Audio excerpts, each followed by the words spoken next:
السلام علیکم ورحمۃ اللہ وبرکاتہ۔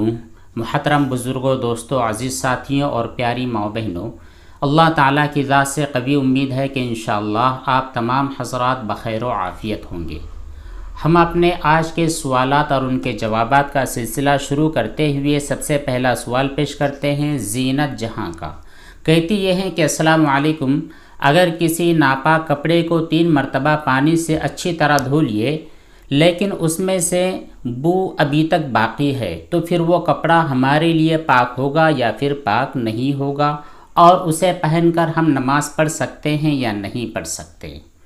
تو دیکھیے زینت صاحبہ، اگر آپ کے کپڑے میں سے نجاست دور ہو چکی ہے، اچھی طرح آپ نے اس کپڑے کو دھو لیا ہے، تو اس میں جو رنگ، بو اور مزہ، نجاست کے جو تینوں اثرات ہوتے ہیں، ان تینوں کو اچھی طرح دور کرنا ضروری ہے۔ لیکن وہ جو بو ہے بہت زیادہ مشقت اور تکلیف کے باوجود بھی ختم نہیں ہو رہی ہے، تو پھر شرعی اصولوں کے مطابق کپڑا دھونے کی وجہ سے وہ پاک ہو چکا ہے۔ اب اس بو کو ختم کرنا آپ کے ذمہ ضروری نہیں ہے۔ ہاں، اگر صابن وغیرہ سے یا اور کسی چیز سے وہ بو ختم ہو سکتی ہے تو اس کا استعمال کر لے، لیکن اگر صابن کا استعمال کرنے کے باوجود بھی بو ختم نہیں ہو رہی ہے تو پھر اس بو کو ختم کرنا ضروری نہیں ہے۔ وہ کپڑے آپ کے لیے پاک ہو چکے ہیں، انہیں پہن کر آپ نماز ادا کر سکتی ہیں۔ اگلا سوال ہے، اگر 4 رکعت والی نماز میں پہلی ہی رکعت میں سورہ فاتحہ کے بعد سورہ ناس پڑھ لے تو پھر باقی کی رکعتوں میں سورہ فاتحہ کے بعد کون سی سورت پڑھنی چاہیے؟ حافظ مستقیم۔ دیکھیے حافظ صاحب، نمازوں میں جو ہم سورتیں پڑھتے ہیں سورہ فاتحہ کے بعد، اس میں ترتیب ضروری ہے۔ مان لیجئے پہلی رکعت میں آپ نے سورہ فلق پڑھا ہے تو پھر دوسری رکعت میں سورہ ناس، جو اس کے بعد والی سورت ہے، وہ پڑھنی چاہیے۔ لیکن غلطی سے آپ نے کہا ہے کہ پہلی ہی رکعت میں سورہ فاتحہ کے بعد سورہ ناس، جو کہ قرآن کریم کی آخری سورت ہے، وہ پڑھ لی ہے، تو دیکھنا ہوگا کہ آپ کون سی نماز پڑھ رہے ہیں۔ اگر آپ فرض کی نماز ادا کر رہے ہیں تو اس صورت میں دوسری رکعت میں بھی سورہ فاتحہ کے بعد سورہ ناس ہی پڑھ لیں، اور اگر کوئی سنت ہے، نفل ہے یا اور کوئی دوسری نماز آپ پڑھ رہے ہیں تو اس صورت میں سورہ فاتحہ کے بعد اور کوئی دوسری صورت، جو کہ سورہ بقرہ سے لے کے سورہ فلق تک، جو بھی صورتیں آپ کو یاد ہے وہ آپ اس میں پڑھ سکتے ہیں۔ بہرحال اگر فرض نماز ہے تو بہتر یہ ہے کہ آپ سورہ ناس کا تکرار کریں، اور اگر فرض کے علاوہ کوئی دوسری نماز پڑھ رہے ہیں تو پھر آپ کو اختیار ہے، چاہے تو پھر سورہ ناس ہی پڑھے یا پھر اور بھی جو دوسری صورت آپ کو یاد ہے وہ پڑھ سکتے ہیں۔ اگلا سوال کیا ہے محمد شفیق نے، کہتے ہیں السلام علیکم ورحمۃ اللہ وبرکاتہ۔ وعلیکم السلام ورحمۃ اللہ وبرکاتہ۔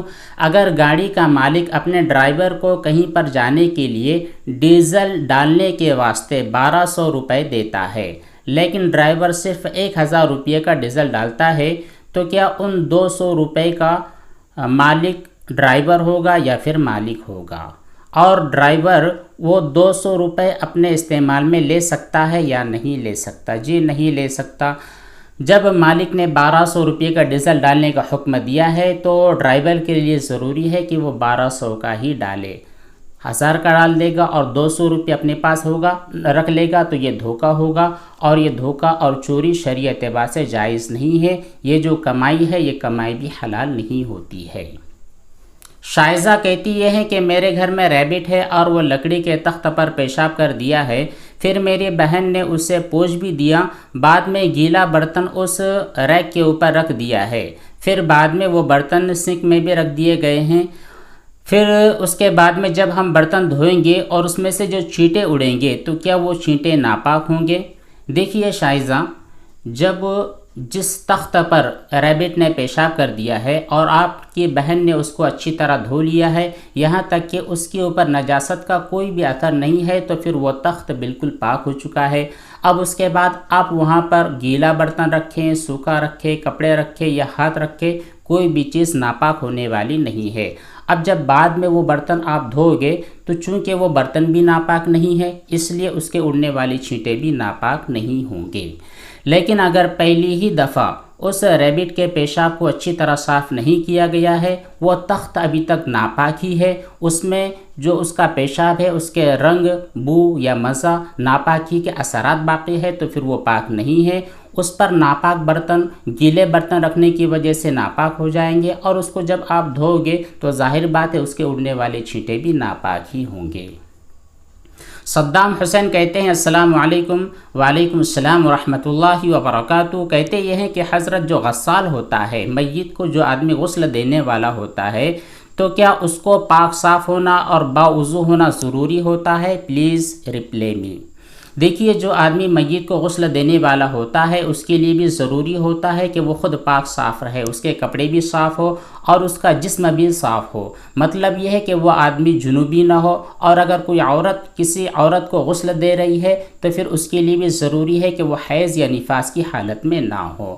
اور رہا وضو کا مسئلہ، تو بہتر یہ ہے کہ میت کو غسل دینے والا آدمی باوضو رہے، لیکن اگر وضو نہیں ہے تب بھی غسل دے سکتا ہے۔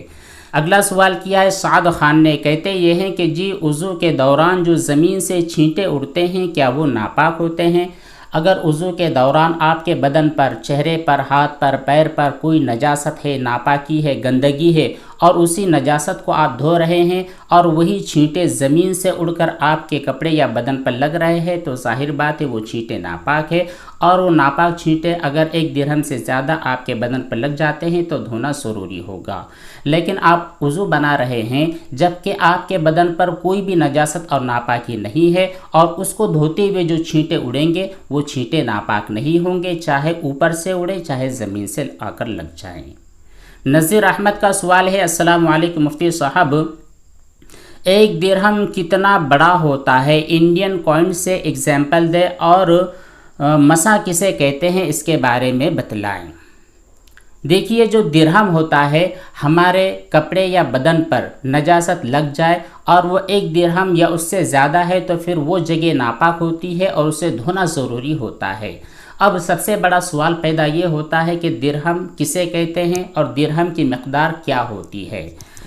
تو دیکھیے، جو نجاست ہوگی آپ کے بدن یا کپڑے پر لگی ہوگی تو وہ یا تو پتلی ہوگی یا پھر سخت ہوگی۔ سخت مان لیجئے خون ہے یا پھر پخانہ ہے، اس طرح کی کوئی نجاست جو کہ ٹھوس اور سخت ہوتی ہے، تو اس کا حساب لگانے کے لیے یہ ہے کہ 3 گرام 61 ملی گرام 3 گرام 61 ملی گرام یہ ہوتا ہے 1 درہم کی مقدار۔ اتنی زیادہ مقدار اگر پاخانے کی یا خون وغیرہ کی لگی ہے تو پھر اس کو سمجھا جائے گا کہ یہ 1 درہم ہے۔ اور اگر نجاست پتلی ہے تو اس کے بارے میں فقہا نے فرمایا ہے کہ جو آپ کی ہتھیلی ہوتی ہے، اس ہتھیلی کے اندر کا جو بالکل گڑا والا جو حصہ ہوتا ہے، اس میں آپ پانی ڈالیں، اور سائڈ کا پانی جب گر جاتا ہے اور کھڈے میں کا پانی جو ہاتھ میں باقی رہتا ہے، اتنی مقدار اگر پیشاب وغیرہ جو کہ پتلی اور لیکوڈ نجاست ہوتی ہے اس کو سمجھا جائے گا 1 درہم۔ اگلا سوال ہے بیت الخلاء میں ایسی انگوٹھی اور لاکٹ کا پہن کر جانا جس کے اندر اللہ تعالیٰ کا نام لکھا ہو یا پھر حروف مقطعات میں سے کوئی چیز لکھی ہو، یا یہ کہ پھر قرآن کریم کی کوئی آیت تعویذ کے طور پر لکھی ہوئی ہو، تو اس انگوٹھی کو بیت الخلاء میں لے جا سکتے ہیں یا نہیں؟ وجیحہ خان، ایسی انگوٹھی یا ایسا لاکٹ جو آپ نے گلے میں پہنا ہے یا پھر انگوٹھی کے طور پر پہنا ہے اور اس میں حروف مقطعات ہیں یا پھر اللہ کا نام لکھا ہے یا پھر آیت الکرسی وغیرہ کوئی بھی مبارک چیز لکھی ہے، تو آپ اس صورت میں جب کہ یہ اس کے نقوش نظر آ رہے ہوں تو پھر اسے ضروری ہے کہ آپ نکال کر باہر رکھ دیں، بیت الخلاء کے باہر رکھ دیں، یا پھر اپنے جیب میں ڈال کر بیت الخلاء میں جائیں۔ اسی طرح پہن کر جانا یا پھر جو لاکٹ آپ کے گلے میں لٹکا ہوا ہے اسی طرح اس پر اللہ کا نام نظر آ رہا ہے یا قرآن کریم کی کوئی آیت نظر آ رہی ہے تو پھر اسی طرح کھلے طور پر لے جانا آپ کے لیے جائز نہیں ہے۔ بہتر یہ ہے کہ اس کو اندر والے حصے میں ڈال دیں، اور اس سے بھی زیادہ اچھی بات یہ ہے کہ آپ اسے نکال کر جیب میں رکھ لیں یا پھر بیت الخلاء کے باہر ہی رکھ دیں۔ اگلا ایک سوال ہے کہ مغرب کی نماز کا وقت ابھی تک شروع نہیں ہوا ہے، 2-3 منٹ باقی ہے اور مؤذن صاحب نے غلطی سے اذان دے دی ہے، اس کے بعد مغرب کی نماز بھی پڑھ لی گئی، نماز صحیح ہوئی ہے یا صحیح نہیں ہوئی؟ وسیم تنبولی، دیکھیے کسی بھی نماز کا وقت شروع ہونے کے بعد ہی اس کی اذان دینی چاہیے۔ اگر کوئی آدمی کسی وقت کے داخل ہونے سے پہلے غلطی سے اذان دے دے تو پھر یہ اذان درست نہیں ہوتی ہے، وقت داخل ہونے کے بعد دوبارہ اذان دی جائے گی اور نماز پڑھی جائے گی۔ لیکن اس صورت میں جب کہ مغرب کی نماز کا وقت شروع بھی نہیں ہوا تھا اور آپ کے یہاں پر مؤذن صاحب نے غلطی سے اذان دی ہے تو ان کے لیے بہتر یہ تھا کہ وقت داخل ہونے کے بعد دوبارہ اذان دیتے اور پھر نماز ادا کرتے۔ لیکن اگر انہوں نے اذان کو دہرایا نہیں ہے، نماز ادا کر لی ہے تو نماز درست ہو جائے گی، نماز کے اوپر کوئی ایفیکٹ نہیں ہوگا۔ البتہ جو یہ اذان کی سنت تھی، یہ سنت صحیح طور پر ادا نہیں ہو پائی ہے۔ اگر کوئی آدمی جان بوجھ کر کے ایک عمل کرتا ہے، جان بوجھ کر کے وقت کے پہلے اذان دیتا ہے تو پھر یہ شرعی اعتبار سے بڑے گناہ والی بات ہے اور مکروہ تحریمی ہے۔ اگلا سوال کیا ہے نذیر احمد نے، کہتے ہیں السلام علیکم ورحمۃ اللہ وبرکاتہ۔ مفتی صاحب، میرے گھر پر سمپل واشنگ مشین ہے جس میں اوپر سے پانی آتا ہے اور نیچے سے تھوڑی دیر کے بعد نکل جاتا ہے، تو اس میں کپڑے دھونے کا طریقہ کیا ہے؟ اس میں کپڑے دھونے کا طریقہ یہ ہے کہ آپ ناپاک کپڑوں کو ایک مرتبہ باہر ہی اچھی طرح اس کے اوپر جو نجاست ہے، گندگی ہے، اس کو دھو لیں، اور بہتر یہ ہے کہ باہر ہی ایک مرتبہ آپ اس کو اچھی طرح نچوڑ لیں۔ پھر اس کے بعد دوسری مرتبہ آپ اس کو واشنگ مشین میں ڈال دیں، اوپر سے پانی چالو کر دیں، اور اندر جب کپڑے اچھی طرح دھل جائے، اس کا ڈسٹ اور گرد و غبار اور اس کی گندگی ختم ہو جائے تو نیچے سے پانی بہا دیں۔ یہی عمل آپ کو 3 مرتبہ کرنا ہے اور تینوں مرتبہ آپ کو نچوڑنا ہے۔ اگلا سوال ایمل ولی نے کیا ہے، کہتے ہیں السلام علیکم مفتی صاحب، میرا سوال یہ ہے کہ اگر ہاتھ پر ناپاک پانی اڑ گیا ہے، ہم نے اس ہاتھ کو نہیں دھویا، اب ہاتھ سوکھ بھی چکا ہے اور اس پر پانی بھی نظر نہیں آ رہا ہے، بعد میں جب ہم اس ہاتھ کو دھوئیں گے تو اس میں سے جو چھینٹے اڑیں گے وہ چھینٹے ناپاک ہوں گے یا پھر پاک ہوں گے؟ چونکہ آپ کا ہاتھ ناپاک ہے، اگرچہ کہ اس پر کا جو ناپاک پانی تھا وہ سوکھ چکا ہے، لیکن جب آپ اس کو دھوئیں گے اور اس کے جو چھینٹے اڑیں گے تو وہ چھینٹے ناپاک ہی ہوں گے۔ اگر آپ کے کپڑے یا بدن پر لگ جاتے ہیں اور 1 درہم سے زیادہ ہوتے ہیں تو اس صورت میں دھونا ضروری ہوتا ہے۔ اب اس کے بعد آخری 2 سوالات ہیں التمش قاضی کے اور ریاض لاری صاحب کے، کہتے یہ ہیں کہ روڈ میں ہر طرف ناپاک پانی اور ہر طرف ناپاک کیچڑ وغیرہ ہوتا ہے، اور ہم نماز کے لیے جا رہے ہوتے ہیں یا ایسے کسی کام کے لیے جا رہے ہوتے ہیں، تو پھر اس ناپاک پانی سے یا پھر ناپاک کیچڑ سے کس طرح بچا جائے؟ کیونکہ بارش میں عام طور پر بہت زیادہ تکلیف ہوتی ہے۔ دیکھیے، جب آپ راستے سے چل رہے ہیں اور آپ کو یقین ہے کہ فلاں جگہ جو گڈھا ہے جہاں پر پانی جمع ہے یا کسی جگہ جو کیچڑ ہے وہ ناپاک ہے، وہ پانی ناپاک ہے، تو ایسی صورت میں آپ اس راستے کو چھوڑ دیں، دوسرے راستے سے چلے جائیں۔ لیکن آپ کو یقین نہیں ہے کہ وہ پانی یا پھر وہ کیچڑ ناپاک ہے، اس صورت میں احتیاط کرتے ہوئے بچتے بچاتے چلے جائیں۔ پھر بھی اگر کوئی قطرہ یا پھر کوئی چھینٹا اڑ جاتا ہے تو چونکہ آپ کو یقین نہیں ہے کہ وہ پانی ناپاک ہے، اس صورت میں کوئی مسئلہ نہیں ہوگا۔ مسئلہ اس صورت میں ہوتا ہے جب کہ آپ کو یقین ہوتا ہے کہ فلاں جگہ جو پانی جمع ہے یا فلاں جگہ جو کیچڑ ہے وہ ناپاک ہے، اس صورت میں بہت زیادہ احتیاط سے کام لینا ہے، اپنے آپ کو بچانا ہے، اپنے بدن کو بچانا ہے، اپنے کپڑوں کو بچانا ہے، اپنے جوتے اور چپل کو بھی بچانا ہے۔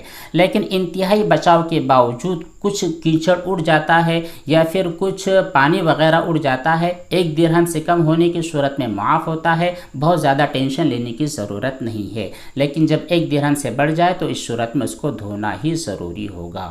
یہ تھے چند سوالات اور ان کے جوابات جو آپ کی خدمت میں پیش کیے گئے ہیں۔ وقت کافی کم تھا، اس لیے چند سوالوں پر ہی اکتفا کیا گیا ہے، بقیہ جو سوالات ہیں انشاءاللہ اگلی مجلس میں بیان کیے جائیں گے۔ اللہ تبارک و تعالیٰ سے دعا ہے کہ ہم تمام کو عمل صالح کی توفیق عطا فرمائے، آمین۔ والسلام علیکم ورحمۃ اللہ وبرکاتہ۔